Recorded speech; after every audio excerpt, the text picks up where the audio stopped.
자, 바로 시작하겠습니다. 오늘 다룰 주제는 우리 IT 인프라 아주 깊숙한 곳에서 말 그대로 조용히 째깍거리고 있는 레거시 시한폭탄입니다. 바로 CVE2021-23758 에이작스 프로 2 취약점인데요. 사실 현업에 계신 분들은 아시겠지만 이런 오래된 취약점이 한번 터지면 파급력이 정말 장난이 아니죠? 특히 지금 이 순간에도 전 세계적으로 또 우리 국내 인프라를 아주 적극적으로 노리고 있는 치명적인 위협입니다. 복잡한 배경 설명 다 빼고 핵심만 짚어서 아주 빠르고 명확하게 해설해 드리겠습니다. 본격적인 시작에 앞서서 출처부터 확실히 짚고 갈게요. 화면에 보이시는 것처럼 본 자료의 작성자는 누리캅스 유튜브고요. 핵심 소스 출처는 한국 시간으로 2026년 8월 27일자 CSIA KEV 목록입니다. 가장 최신의 신뢰할 수 있는 데이터를 바탕으로 브리핑해 드립니다. 오늘 해설은 이렇게 4가지 흐름으로 진행됩니다. 위협 개요부터 시작해서 공격 메커니즘과 침해 지표, 그리고 가장 중요한 국내 연관성 분석, 마지막으로 긴급 대응 방안까지 쫙 훑어보겠습니다. 그럼 첫 번째 섹션, 이 위협이 도대체 얼마나 심각한지부터 보겠습니다. 89.1%. 네, 방금 보신 수치가 바로 이 취약점의 EPSS 점수입니다. 전체 수십만 개의 취약점 중에서 상위 11% 안에 드는 최상위급 위험이라는 뜻이죠. 게다가 CVSS 점수도 8.1이나 됩니다. 이게 무슨 말이냐면 그냥 이론상 위험하다 수준이 아니라 지금 당장 야생에서 해커들이 적극적으로 악용해서 우리 집 대문을 마구 두드리고 있는 진짜 실존하는 위협이라는 겁니다. 자, 그럼 이 사태의 원흉인 에이작스 프로 2가 대체 뭐냐? 무려 2003년으로 거슬러 올라가야 합니다. 당시에 마이크로소프트 ASP.NET 웹폼즈 환경에서 클라이언트 측 자바스크립트가 서버 메서드를 직접 호출하게 해주는 아주 혁신적인 프레임워크였죠. 그땐 정말 획기적이었거든요. 근데 20년이 훌쩍 넘은 지금은 어떨까요? 이 낡은 코드가 여전히 수많은 시스템 백그라운드에 숨어 있으면서 인프라 전체를 탈탈 털어버릴 수 있는 치명적인 백도어 역할을 하고 있습니다. 두 번째 섹션으로 넘어가서 이 시한폭탄이 정확히 어떤 메커니즘으로 터지는지 그 구조를 좀 해체해 보겠습니다. 여기 이 비교를 보시면 문제의 핵심이 아주 명확히 보입니다. 바로 무조건적인 믿음이 화근이에요. 과거의 취약한 코드를 보면 사용자가 입력한 제이슨 데이터 속 샵 타입 필드를 그냥 아무 의심 없이 덜컥 믿고 실행해버립니다. 여기서 심각한 역직렬화 문제가 발생하는 거죠.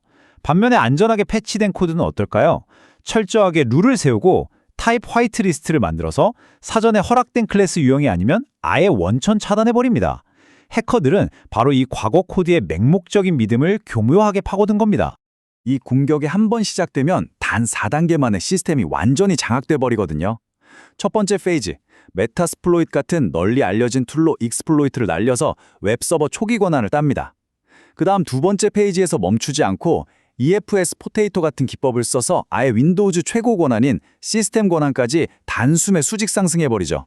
세 번째는 웹쉘이나 예약 작업을 심어서 언제든 드나들 수 있는 은밀한 뒷문을 만들고요.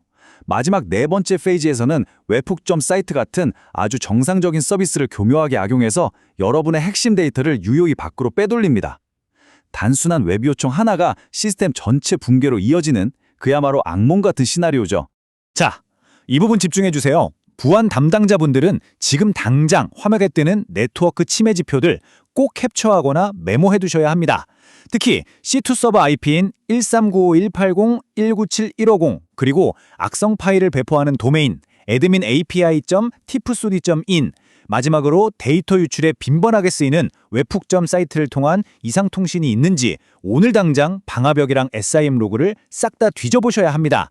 만약 이 지표들이 하나라도 튀어나온다? 그럼 이미 침해가 상당히 진행됐을 확률이 굉장히 높습니다. 대체 누가 이런 짓을 벌이느냐? 시스코 탈러스가 추적해보니까 UAT10147이라는 중국어권 사이버 범죄 그룹이 배후에 있었습니다. 근데 더 섬뜩한 건 이들이 그냥 수작업으로 공격하는 게 아니라는 거예요. 철저하게 돈을 노리는 이 그룹은 펜테스트 GPT 같은 최첨단 에이전틱 AI 도구까지 써가면서 침투하고 내부망 정찰하고 악성 스크립트 짜는 것까지 아예 자동화해버렸습니다.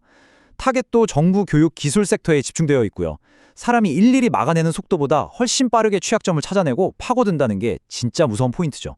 그럼 세 번째 섹션, 오늘 해설의 가장 핵심적인 내용입니다. 이 취약점이 왜 유독 우리 대한민국 인프라에 독보적으로 치명적인 위협인지 살펴보겠습니다. 여러분, 솔직히 한번 생각해 보세요. 명색이 글로벌 IT 강국이라는 대한민국이 도대체 왜 20년도 더 지난 2003년짜리 낡은 프레임워크 하나 때문에 이렇게 발칵 뒤집힌 걸까요? 대체 무슨 사연이 있는 걸까요? 그 뼈아픈 이유는 바로 과거 우리 IT 시스템 구축 역사에 고스란히 남아 있습니다. 2003년에서 2012년 사이 국내 공공기관이나 전자정부, 특히 금융권 시스템을 구축할 때 이 AJAX 프로가 사실상 절대적인 표준처럼 쓰였거든요. 2009년에 전자정보 프레임워크가 제대로 자리 잡기 전에 만들어진 행정 시스템들, 그리고 2000년대 만들어진 인터넷 뱅킹이나 증권사 HTS, 심지어 대형 병원 인터페이스까지 싹 다 이 녀석이 들어갔습니다. 문제는 이 시스템들이 워낙 방대하고 덩치가 커서 유지보수하기가 너무 껄끄럽다는 거예요. 그러다 보니 겉모습만 리뉴얼되고 정작 코어 로직은 이 낡아빠진 코드를 그대로 품은 채 지금까지 생존해 온 겁니다. 이른바 레거시 기술 부채가 낳은 비극인 셈이죠. 그러니까 지금 당장 여러분 조직의 시스템을 자가 점검해 보셔야 합니다. 현재 운영 중인 시스템이 2012년 이전에 구축된 ASP.NET 웹펌스 기반이거나 웹 루트 디렉터리에 AJAX-Pro.2.dll 파일이 떡하니 있거나 웹.config에 AJAX 프로 핸들러가 매핑되어 있다? 그럼 여러분은 해커들의 최우선 타겟 1순위입니다. 더 심각한 건 이게 CSI의 KV에 등재된 1급 취약점이라서요. 이걸 그대로 방치했다가 국내 ISMS 피심사에서 걸리면 중대한 위반으로 간주돼서 엄청난 과태료와 제재를 맞을 수 있다는 겁니다. 이거 당장 경영진한테 보고하셔야 할 사안입니다. 자, 마지막 네 번째 섹션입니다. 이 레거시 시안 폭탄을 어떻게 완벽하게 해체할 것인가, 긴급 대응 및 조치 방안입니다. 실전 대응 로드맵 3단계 아주 명확하게 정리해 드릴게요. 첫 번째, 24시간 이내 무조건 하셔야 할 긴급 조치입니다. 당장 웹 방화벽이랑 IDS 스노트를 적용하셔서 /AJAX 경로로 들어오는 악의적인 접근을 싹 다 원천 차단하세요. 두 번째, 일주일 내 단기 조치로 소스 코드를 패치하고 아까 강조드린 철저한 타입 화이트리스트를 웹.config에 세팅하셔야 합니다. 마지막 세 번째는 1개월 이상의 장기 플랜인데요. 언제까지 이런 낡은 기술에 발목 잡힐 순 없잖아요. ASP.NET 코어 웹 API 같은 최신 아키텍처로 완전히 갈아타는 결단이 지금은 꼭 필요합니다. 나중에 시간 날 때 하지 뭐. 이렇게 생각하고 넘기시면 진짜 큰일 납니다. 39억 원. 이게 IBM의 2024년 보고서에 나온 아시아 태평양 지역 평균 침해 피해액입니다. 어마어마하죠? 여기에 개인정보보호법 위반 과징금, 그리고 고객 신뢰도 추락으로 인한 비즈니스 타격까지 다 합쳐보세요. 사실상 레거시 시스템을 방치하는 건 기업의 존표를 건 도박이나 다름없습니다. 자, 오늘 해설 마무리하면서 핵심만 다시 한번 강조해 드립니다. 오늘 당장 사내 모든 레거시 ASP.NET 시스템 전수조사 하시고요. 의심스러운 AJAX 요청은 웹방화벽에서 즉시 날려버리세요. 소스단에서는 엄격한 타입 화이트리스트 적용 필수고요. 결국 궁극적인 해결책은 이런 레거시 기술 부채를 완전히 털어버리는 아키텍처 현대화뿐이라는 거 잊지 마시기 바랍니다. 오늘 제가 준비한 해설 분석은 여기까지고요. 구독과 좋아요를 눌러주시면 지속적인 영상 제작에 큰 힘이 됩니다.